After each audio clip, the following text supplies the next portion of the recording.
독일 교회는 2020년 올해 주제 성구를, 그러니까 어떤 성경의 말씀을 올해 독일 교회의 대표적인 말씀으로 삼을 것인가를 결정하면서 오늘 본문 중에 나오는 9장 24절의 말씀, 믿음 없는 내가 믿습니다. 믿음 없는 나를 도와주십시오라고 하는 오늘 마가복음 9장 24절의 말씀을 올해 독일 교회의 대표 주제 성구로 삼았다고 합니다. 이것은 OAB라고 하는, 영어 알파벳으로 하면 OAB라고 하는 주제 성구를 선정하는 위원회에서 결정이 되는데요. 본래는 개신교회에서 시작된 단체이지만 현재는 가톨릭도 다 참여하고 있고요. 그뿐만이 아니라 또 독일어를 쓰는 근처의 오스트리아 같은 나라들도 함께 참여하여서 범독일어권에서는 신구교를 망라하고 다 이 주제 성구를 그 해의 대표 성구로 삼는다고 합니다. 어쨌든 이렇게 유럽에서는 교회가 신구교 막론하고 또 유럽의 교회들은 우리처럼 미국이나 한국처럼 교파가 그렇게 많지 않죠. 그래서 교단도 다 뛰어넘고 한 가지 주제를 가지고 말씀을 삼는다고 합니다. 그런데 이제 이런 것을 주제 성구로 삼으면 해설집이 있는데 왜 이걸 주제 성구로 삼았을까? 제가 그 해설집은 구해보지 못했고요. 그냥 제 생각으로 한번 왜 독일이 이거를 올해 주제 성구로 삼았을까를 한번 생각해 보았습니다. 제가 정치 전문가도 아니고 경제 전문가도 아니기 때문에 독일에 대해서 잘 모르지만 제가 그냥 피상적으로 보는 독일의 모습은 상당히 모범적인 국가 같습니다. 어쨌든 난민을 받아들이는 아프리카계나 중동계 난민을 받아들이는 데 있어서 굉장히 그 목표치를 높게 잡았죠. 200만, 300만을 잡고요. 우리는 몇 명 들어온다 그래도 막 반대를 하고 그러는데 그 난민을 받아들이는 데서도 상당히 모범적인 국가고요. 무엇보다도 2026년까지 핵발전소, 그러니까 우리가 흔히 원자력 발전소라고 하는 그것도 다 폐기하려고 하였다고 합니다. 물론 그것이 아직도 찬반 논란이 많죠. 클린 에너지다라고 주장한 쪽도 있는가 하면 클린 에너지이긴 맞는데 그것이 만약에 문제가 생겼을 때 가져올 재앙 같은 것들을 어떻게 할 것이냐, 그리고 폐기물을 어떻게 할 것이냐 때문에 논쟁이 많은데요. 어쨌든 독일은 그걸 2026년까지 다 폐기하기로 이렇게 결정을 해서 환경적으로도 굉장히 모범적인 나라입니다. 그뿐 아니라 그걸 폐기했으면 또 다 대체 에너지를 개발해야 되는데요. 여러 가지 친환경적 에너지, 태양열이라든가 이런 거 개발에도 박차를 가고 있어서 모범적입니다. 또 독일 어떤 게 있을까요? 가장 우리가 가깝게 피부로 느낄 수 있는 건 일본과 대비되는 것이죠. 과거사 반성에 있어서 아주 독일은 좀 모범적인 모습을 보이고 있습니다. 오래전 그 빌리 브란트라고 하는 그 수상이 아우슈비츠 거기 가서 직접 무릎을 꿇고 사과하는 모습도 우리가 아주 수십 년 된 사진이지만 아직도 우리 뇌리 속에 남아있고요. 여러 가지 면에서 어쨌든 모범적인 국가라고 생각을 합니다. 물론 말씀드렸듯이 제가 정치 경제 전문가도 아니고요. 또 세세한 문제를 더 그 사회도 많은 모순을 갖고 있을 수 있고요. 특히 요즘 경제가 유명한데, 경제가 중요한데 찾아보니까 독일이 2020년도 경제 성장률을 1.5%에서 1%로 낮춰 잡았더라고요. 내년에. 올해죠. 그런 거 보면 경제가 어렵다는데 그럼에도 불구하고 현재 유럽에서는 독일 경제가 가장 탄탄한 것으로 또 우리에게 알려져 있습니다. 독일 얘기가 길었습니다. 어쨌든 이런 나라가 왜 이 믿음 없는 나를 키워주십시오. 나에게 더 믿음만 주십시오. 나는 믿습니다. 라고 주제 성구로 잡았을까를 곰곰 생각해 보게 되었습니다. 오늘 본문 말씀 우리가 좀 길지만 다 읽었는데요. 어떤 간질병이죠. 오늘 간질병이란 말은 나오지 않지만 간질병에 걸린 아이를 둔 아버지가 예수께로 와서 부탁을 합니다. 그러자 예수께서는 이거 아이를 고쳐줍니다. 근데 이 아버지가 할 수 있으면 주님께, 선생님께서 우리 아이를 좀 고쳐주십시오라고 하니까 예수님이 뭐라고 대답하시냐면 할 수 있거든이 무슨 말이냐? 믿는 자에게는 능치 못할 일이 없다라고 말씀하시고요. 결국 고치죠. 그리고 나니까 제자들이 묻습니다. 우리는 해도 안 되는데 어떻게 고쳤습니까? 라고 하니까 예수님이 이런 종류의 고침, 치유는 기도로밖에는 할 방법이 없다라고 하는 상당히 복음적인 그런 내용의 사건이 오늘 본문인데요. 그중에 바로 9장 24절이 믿음 없는 나를 고쳐주십시오, 나를 도와주십시오라고 하는 구절입니다. 물론 예수님이 활동하던 당시에 이 사건, 간질의 사건은 한 아이의 치유 사건으로 매우 유명할 것입니다. 그러나 늘 오늘을 살아가는 현실에서는 이 본문을 우리가 오늘의 사는 현실과 맞게끔 해석을 해야 되는 겁니다. 오늘 간질병 증세가 막 나왔죠. 뭐 말을 하고 싶은데 말을 못해요. 그리고 땅에서 막 뒹굴고 물에 빠지고 막 불덩이에 뛰어들고 이런 오늘의 현실, 그것이 바로 우리 사회가 21세기 2020년 우리 사회가 바로 전 지구적 상황이 바로 이런 간질병 같은 사회가 아닌가. 무엇이 옳은지 말을 잘 못하게 되고 정말 우리가 고귀한 가치를 추구해야 되는데 불기둥에 뛰어들고 땅바닥에 뒹굴고 전쟁이라는 것이 너무나 고귀한 가치로 인정받는 이 무서운 세상에서 독일 교회가 이 구절을 바로 근거 구절로 삼지 않았나. 제 나름대로 그렇게 생각을 해봤습니다. 그렇습니다. 오늘 우리가 살고 있는 이 현실은 새해 벽두부터 우리가 참으로 이해할 수 없는 일들, 정말 무엇이 정의인지 무엇이 옳은지도 구분되지 않고 많은 것들이 땅바닥에 뒹구는 간질병과 같은 그런 현상들이 나타나고 있습니다. 뭐 최근에 중동에서 일어난 일을 봐도 당연하지, 너무나 자명하지 않습니까? 물론 적대 국가끼리 전쟁을 하다가 상대방의 장군을 죽일 수는 있지만 전쟁 시도 아닌데, 그것도 무엇보다도 이란의 그 슬레이만이라고 하는 사람은 평화 협상을 위해서 이라크의 중재로 사우디 장관과 회담을 하기 위해서, 평화를 위해서 왔는데 그걸 정밀 타격을 해서 죽여버렸습니다. 이것이 어떻게 가능할까요? 말씀드렸듯이 전쟁을 하다가 전쟁도 우리가 옳은 것은 아니지만 서로 폭격을 하다가 그랬다면 그나마 이해할 수 있지만 참으로 이런 현실이 오늘 일어나고 있고, 반대로 그런 와중에서 또 이란은 민간 항공기를 오인해서 폭격하는 그런 또 비극도 일어났습니다. 이런 것들이 그 국제적인 일뿐만이 아니라 너무나 많은 일들이 일어나고 있어요. 마치 간질병 환자가 무엇이 정인지 모르고 땅바닥에 뒹구는 것처럼 더 높은 데를 추구해야 되는데 땅바닥에 뒹구는 것 같은 현실이 새벽부터 우리를 상당히 우울하게 만들고 있습니다. 과연 오늘 이 모든 것들이 다 사람들이 풍요롭다고 말하고 과학이 발전하고 인터넷이 발전하고 이런 시대에 발전상이라고 하는 것은 이제는 미사일을 쏘는 것도 아니고 조그만 드론이라고 하는 그 무인 항공기 같은 것이 사람을 죽이는 그런 현실 속에서 과학의 발전이 과연 우리의 인류를 풍요롭게 하고 발전시킬 것인가라고 하는 그런 의문도 많이 들고 있습니다. 그래서 아마도 그런 취지에서 이 본문을 택하지 않았나 독일 교회는, 그런 제가 나름대로 생각을 해봅니다. 본문으로 자세히 들어가 보겠습니다. 예수님의 그 변화산상 사건을 우리는 잘 압니다. 예수님께서 야고보, 요한, 베드로만 데리고 변화산이라는 산에 올라가셨어요. 산 이름이 변화산은 아니겠죠. 그것을 이제 나중에 변화산이라고 부릅니다. 왜냐하면 그곳에서 예수님이 굉장히 그야말로 어느 빨래도 그렇게 희게 하지 못할 정도라는 표현이 바로 전장 마가복음 8장에 나옵니다. 그런 모습을 마가복음 9장 앞부분에 나옵니다. 참 그런 모습으로 변화되었죠. 그런데 제자들이 보니까 예수님이 저 멀리서 산속에서 그렇게 하얗게 변모된 모습으로 대화를 나누고 계신데 바로 누구냐면 구약의 대표적인 예언자였던 모세와 엘리야와 얘기를 나누고 계신 거예요. 제자들의 한번 경험을 보세요. 얼마나 놀랐겠어요. 그리고 자기들 스승인데 조금 자기들도 좀 뭐라 그럴까요? 예수님을 그렇게 높게 평가하지는 않았겠죠.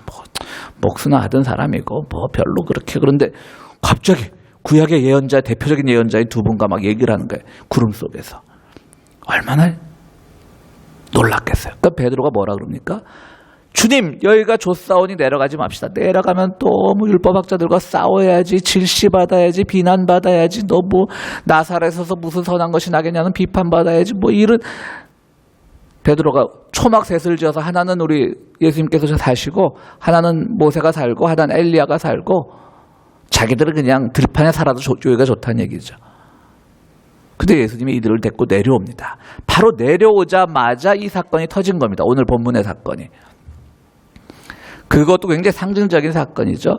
화려하고 아름답고 놀랍게 변모되고 모세와 엘리야와 같은 그 거물들이 예수님과 얘기를 나누는 그 상황이 바로 내리자마자 여기서 땅에 내려오니까 정말 간질병 같은 상황이 일어나고 있는 거예요. 참으로 이 성서의 사건의 배치도 여러분 참 은혜롭지 않습니까?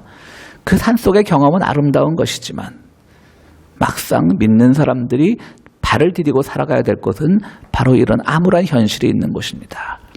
내려와서 보니까 제자들하고 율법학자들하고 막 토론을 하고 있는 거예요.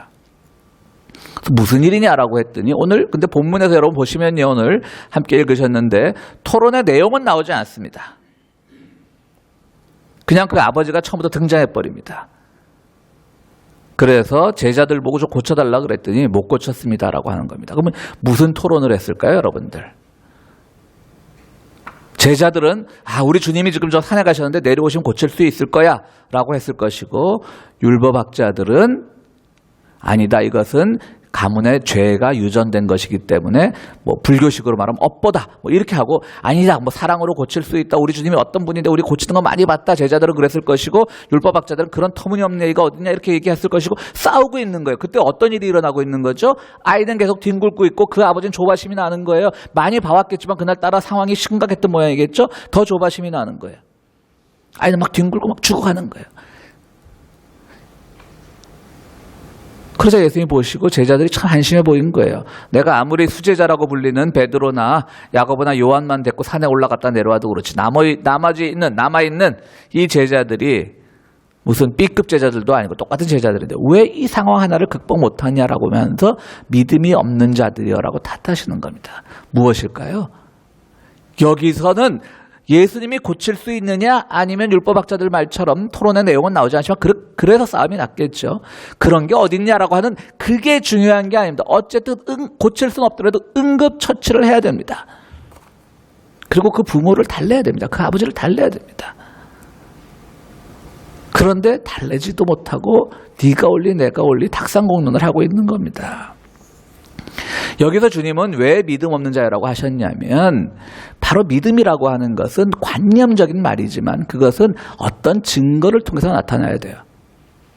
믿음이 대단한 기적을 요구하는 게 아닙니다.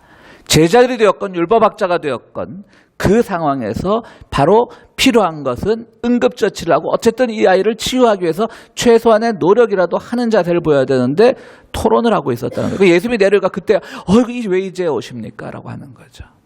그런 점에서 믿음은 증거를 통해 나타나야 되는 거예요. 믿음은 행위를 통해 나타나야 된다는 거예요. 야고보서 말씀에서 행위가 없는 믿음은 죽은 것이라고 하여서 그것이 토론 또 많은 논쟁이 되죠. 기독교의 교리는 오직 믿음으로 구원받는데 이건 야고보서 말씀은 틀린 거 아니냐. 사실 종교개혁자 마틴 루터도 그래서 야고보서를 지푸라기 복음이라고 그랬어요. 자기가 주장했던 것과 너무 틀리니까. 그런데 여기서는요, 행위로 구원받냐 믿음으로 구원받냐 이 대칭적인 개념이 아니라 내가 믿는다면 그것은 어떤 증거나 행위로 나타나야 된다는 말이죠. 말씀드렸듯이 꼭 기적이 아니어도 돼요. 꼭 우리가 대단한 증거를 보이지 않아도 돼요. 내가 믿는 사람이면 좀 겁이 나죠. 간질병 환자가 갑자기 막 발작, 내가 어떻게 해야 될지도 모르겠어요. 근데 거기서 일단 아버지를 위로하고 안심시키고 응급처치를 취하고 이런 일들을 해야 되는데 둘이서 네가 올리 내가 올리 제자들하고 율법학자들하고 싸우고 있었던 거예요. 그거를 주님께서는 탓하시면서 굉장히 이제 안타까워하셨던 거죠. 미국의 심플웨이라고 하는 간단한 단순한 길 그런 기독교 단체가 있는데요. 그 설립자가 쉐인 클레어본이라고 하는 아주 젊은 사람입니다. 이 쉐인 클레어본은 한동안은 성경 말씀대로 1년 살아보기 이런 것으로도 매우 유명한 사람인데요. 무소유 공동체를 만들어서 믿음은 그렇게 증거로 나타나야 된다는 활동으로 예전에 인도에 가서 그 인도의 가난한 사람들도 도왔고요. 또 미국이 이라크를 공격했을 때 그 이라크 가서 그 이라크의 난민들과 함께 지내기도 했고요. 이 양반이 늘 하는 말이 믿음은 증거로 나타나야 됩니다라고 하는 말이에요. 그 심플웨이라. 간단하죠. 심플해요. 교리까지 따질 필요도 없어요. 믿음으로 구원받냐 행위로 구원받냐 따지는 게 아니라 어쨌든 내가 믿음을 가지고 있다면 보여주어야 되는 거예요. 근데 우리는 믿음으로 보여주고자 하는 것들이 뭡니까? 대부분 나는 이런 교리에 매우 능숙해. 나는 이런 믿음을 하고 있어. 나는 그렇기 때문에 매일 새벽 기도에 나가. 난 그렇기 때문에 매일 철야 기도에 나가. 이런 것들로 그들의 믿음을 증거하려고 하는데 그게 아니라 바로 사소한 데서 누군가 고통당하고 있는 현실에서 그 고통에 조금이라도 참여할 수 있는 것, 그것인 겁니다. 오늘 우리 사회가 바로 독일교회가 이 본문을 올해 주제 성구로 삼았다고 할 때 제가 그 이유가 아닌가 했던 것처럼요. 오늘 우리가 사회에서 일어나는 모든 현실 속에서, 암울한 현실 속에서 내가 대단한 정치가도 아니고 대단한 권력가도 아니고 대단한 실력가도 아니지만 내가 선자리에서 내가 믿는 믿음으로 인해서 내가 그것을 어떻게라도 조금 바꿔볼 수 있을까를 고민하는 것. 조그만 손이라도 도와주는 것. 그것이 우리들에게 매우 필요한 겁니다. 그래서 이제 그 아버지가 와서 이제 할 수 있으면 도와주십시오라고 하니까 주님이 두 번째로 이제 화가 나신 거죠. 할 수 있다면이 무슨 말이냐? 믿는 자에게 능치 못할 일이 없다. 이것도요, 우리가 상당히 보수적으로만 읽으면 믿음이 완전히 모든 아주 맞는 칼처럼 모든 것을 다 할 수 있다라고 하는 그런 개념으로 이해하기 쉬운데요. 물론 거기도 그런 말도 물론 포함되어 있을 겁니다. 그러나 과연 여러분들 믿음으로 모든 일을 다 할 수 있을까요? 믿으면 능치 못할 일이 없을까요? 믿음은 산을 옮긴다라고 했는데 여러분 산을 옮길 수 있습니까? 믿으면 모든 병이 다 치유가 됩니까? 그렇지 않습니다. 현대의학이 발전하지 않았던 예수님 시대에도 모든 병자가 예수님으로부터 다 치유받을 건 아닐 겁니다. 성경에 기록된 거는 예수님의 기적사건 중에 많은 교훈적인 사건만 기록했겠죠. 믿음으로 산을 옮긴다? 예수님도 옮긴 적 없습니다. 그럼 어떻게 해석해야 될까요? 믿음으로 능치 못할 일이 없는데 산을 옮긴 기록도 없고 성경에는 세상의 모든 병이 다 치유됐다는 근거도 없고 여기서 믿음으로 능치 못할 일이 없다라고 하는 것은 어떤 결과 중심, 사건 중심으로 보지 않고 공감 중심으로 보라는 얘기입니다. 공감 중심입니다. 여러분 요즘 건축 기술이 발전해서 하나의 사적이나 역사적 유적지를 다른 곳으로 옮기는 것도 있습니다. 한국도 왜 독립문이라는 게 좀 옮겨졌습니다. 오래전에 위치가 길을 새로 내다 보니까 너무 가운데에 있으니까 지금 더 보면 유럽에도 그런 기술들 많죠. 건물 하나가 통째로 옮겨집니다. 아니면 산을 옮길 수도 있습니다. 굴을 만들기 위해서 아니면 산을 폭파시킬 수도 있고요. 그것이 훨씬 빠릅니다. 병에 들었을 때 치료를 받고 약을 먹는 게 훨씬 빠릅니다. 믿음으로 치료받는 것보다. 믿음으로 산을 옮기는 것보다 폭약이 빠르고 믿음으로 치료받는 것보다 약이나 치료가 빠릅니다. 이거는 결과 중심입니다. 주님께서 말씀하신 것은 공감 중심입니다. 누군가 정말 안타깝게 산을 옮기려고 하고 있을 때 그것이 어리석어 보일지라도 함께 공감해 주는 것. 누군가가 정말 모든 치료까지가 다 포기한 그 병을 앓고 있을 때 함께 공감해 주는 것. 함께 아파해 주는 것. 그래서 어떤 이가 병이 치유받지 못함에도 불구하고 그의 마지막이 아름다울 수 있는 것. 산이 옮겨지지 않음에도 불구하고 그 노력에 누군가가 도와줬다라고 하는 것. 그런 공감입니다. 믿음은 공감의 힘입니다. 바로 주님께서 말씀하신 것도 그런 겁니다. 레비 스트로스라고 하는 유명한 인류학자가 있는데요. 이분이 인디안 중에 그러니까 아메리칸 인디안이죠. 위네바고라고 하는 부족을 연구한 적이 있습니다.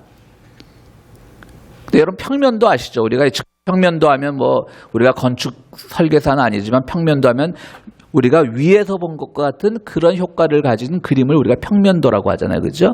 지금은 우리가 다 그런 평면도라 그러면 그림 재주가 없어도 어느 정도는 다 그릴 겁니다. 그런데 위네바고 부족은 그 당시는 평면도 개념이 없었어요. 그래서 이 레비 스트로스가 그 위네바고족에게 당신들이 살고 있는 마을의 평면도를 하려 그려봐라. 그러니까 평면도가 무슨 말인지 몰랐겠죠. 그러니까 이걸 위에서 본 것처럼 독수리가 날면서 이 마을을 본 것처럼 그려봐라. 그렇게 했더니 사람들이 그렸는데요. 아주 재미있는 현상이 발견이 됐습니다. 추장을 비롯한 사회의 그 부족의 지도자급들은요, 동그라미를 딱, 마을이니까 동그라미 그려놓고, 집 몇 채를 그려놓고 이렇게 그려놨어요. 얼기설기 비슷하게끔. 근데 사회 인디안이라도 계급이 있었겠죠. 사회 좀 피지배 계급은요, 비슷하게 그렸어요. 동그랗게 그리기는. 근데 보이지 않는 선을 마을 속에 이렇게 동그랗게 딱 마치 우리 휴전선 가르듯이 38선 가르듯이 그어놨다라고 하는 겁니다. 뭘까요? 마을의 지배자들은 우리가 정치를 잘하는 거야. 그러니까 다 우리는 하나야 라고 생각을 하는데 마을의 피지배족들은 아무리 정치를 잘한다 할지라도 우리와 그들 사이에는 벽이 있는 거예요. 선이 있는 거예요. 그러니까 보이지 않는 선을 평면도에 그려넣는 거예요. 그러니까 얼마나 우리가 다르게 살아갑니까? 그 조그만 마을에서 부족이 얼마나 크긴지 잘 모르겠습니다만은 다 다 조화롭고 서로 존경하고 지배자들은 뭐 부정민들을 잘 아끼고 그랬다고 생각을 하겠지만 공감이 되지 않는 거예요. 그들은 여전히 자기들이 피해자라고 느끼고 있는 거예요. 나는 우리 마을에 무슨 선이 있지? 그리고 피해자들은 여전히 선이 있는 거예요. 서로가 공감하기가 이렇게 힘든 겁니다. 그래서 그들은 이런 교훈을 만들어냅니다.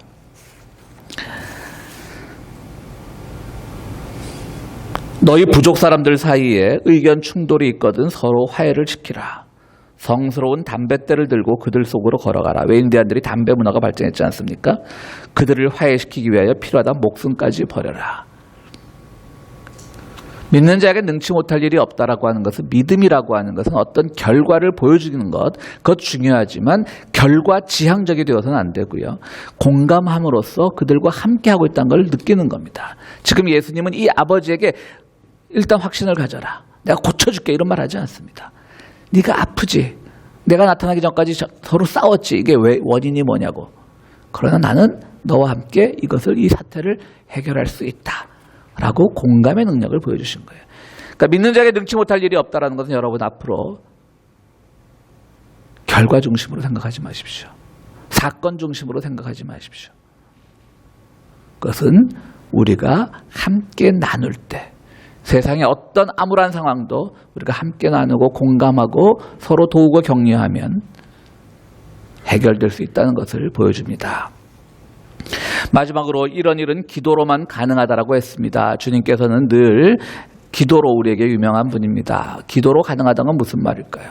역시 이건 또 잘못 우리가 받아들이면 아무것도 하지 않고 기도로만 한다는 것, 그렇게 이해할 수가 있는데요. 왜 주님께서는 이 순간 기도하지 않으셨거든요. 그렇잖아요. 하늘을 우러러 기도하시사 기도하니까 이 아이가 나섰다, 이런 표현들이 오늘 보면 거의 없어요. 그냥 주님께서는 기도로만 가능하다라고 하는 것은, 우리의 기도 생활은 뭐냐면요, 바로 우리의 욕망을 비우는 게 기도입니다. 근데 우리 대부분의 기도는 욕망을 채우려고 합니다. 제자들도 마찬가지입니다. 우리 주님은 이걸 할 수 있습니다 라고 하는 그 의지만 있었지 그들은 아무것도 하지 못했습니다. 율법학자들도 마찬가지입니다. 어디 뜨내기 같은 예수가 와서 자꾸 우리 마을 휘젓고 다니는데 그는 그것을 할 수가 없어. 다 자기들의 욕망만을 가지고 있었습니다. 그렇기 때문에 주님께서 기도를 강조하신 겁니다. 기도로만 할 수 있다. 이건 뭡니까? 이 순간 가장 아픈 사람은 저 아이고, 이 순간 가장 걱정하고 있는 사람은 저 아버지인데, 그들의 시각으로 보는 것, 그게 바로 기도인 겁니다. 그래서 지금 내가 이걸 할 수 있다 없다를 내세우는 게 아니라, 예수가 율법학자들보다 훌륭하다 아니다를 내세우는 게 아니라, 율법학자들이 더 전통적으로 많은 것을 가지고 있다를 내세우는 것이 아니라, 이 순간 비울 수 있는 마음, 그것을 주님께서는 기도로만 해결할 수 있다라고 제자들에게 말씀하신 겁니다. 그렇습니다. 오늘 본문은 그런 점에서 바로 오늘을 살아가고 있는 현실 속에서도 우리들에게 많은 것을 가르쳐주고 있습니다. 설교 모두에서 말씀드렸듯이 오늘은 어쩌면 이 현실은 무엇이 정의이고 무엇이 평화이고 무엇이 옳은 길이고 무엇이 사랑이고 무엇이 우리가 가야 할 길인지 모르는 간절병 걸린 세대와 같습니다. 분명히 우리는 예전보다 훨씬 풍요로운 시대에 살고 있지만 풍요의 그늘 속에서 우리가 살고 있는 당장의 이 로스앤젤레스만 봐도 정말 길거리에서 뒹구는 사람이 많고, 우리가 이 겨울 따뜻한 우리의 가정에서 일상을 보내는 동안 비를 맞아가며 거리에서 지내는 사람들도 있습니다. 우리는 세상이 풍요로워졌다고 말합니다. 그러나 그건 우리들만의 얘기입니다. 우리는 과학이 발전했다고 얘기합니다. 우리들 손에는 다들 스마트폰이 주어져 있습니다. 그러나 그 스마트폰으로 인해서 또 우리의 많은 것들이 노출되고 제재됩니다. 드론이라고 하는 것, 조그만 소형 비행기, 웬만한 사람들 하나쯤 다 가지기를 원하고, 여행을 할 때 풍경을 찍기도 좋고, 그야말로 평면도처럼 위에서 찍기도 좋고, 그것이 개발되었을 때 많은 사람들은 과학의 승리라고 했지만 그것은 살상도구가 되어버렸습니다. 바로 이렇게 모든 것이 뒤죽박죽되고, 강대국의 말이라면 모든 것이 인정되어버리는, 강대국이 저 나라는 나쁜 나라라, 저 나라랑 무역하지 마 하면 그 나라의 백성들이 굶어 죽어도 누구도 도와줄 수 없는, 그러면 이 간질병 같은 현실 속에서 우리가 할 수 있는 일은 무엇일까? 우리는 대단한 실력가도 아니고 권력자도 아닙니다. 그러나 여전히 우리가 할 수 있는 일은 조그만 일이라도 함께하며 눌린 자들과 함께 공감하며 그 일을 위해서 기도하는 일, 그리고 우리 삶에서 작은 실천을 통해서 그들과 함께하는 일, 그것이 오늘 주님께서 이 말씀을 통해서 우리에게 주시는 교훈입니다. 여러분, 또한 우리가 그런 사회, 경제, 정치적인 문제뿐 아니라 또 우리 주변에서 여전히 아픔 속에 있고 위로함이 필요한 이들을 향해서 우리가 돌아볼 수 있는 마음, 그것도 또한 오늘 주님께서 우리에게 이 본문을 통해서 가르쳐 주신 것입니다. 올 한 해 여러분들, 우리가 너무 가시적이고 손에 잡히는 것만을 추구하는 삶이 아니라 바로 주님께서 기도로 밖에는 이런 일을 할 수 없다라고 하고 믿음으로 모든 것을 할 수 있다라고 하는 그 말의 진리를 깨달으시면서 늘 주변을 돌아보시면서 올 한 해를 더욱더 보람차고 슬기롭게 보내는 여러분들이 되시기를 간절히 바랍니다. 우리 함께 기도하시겠습니다.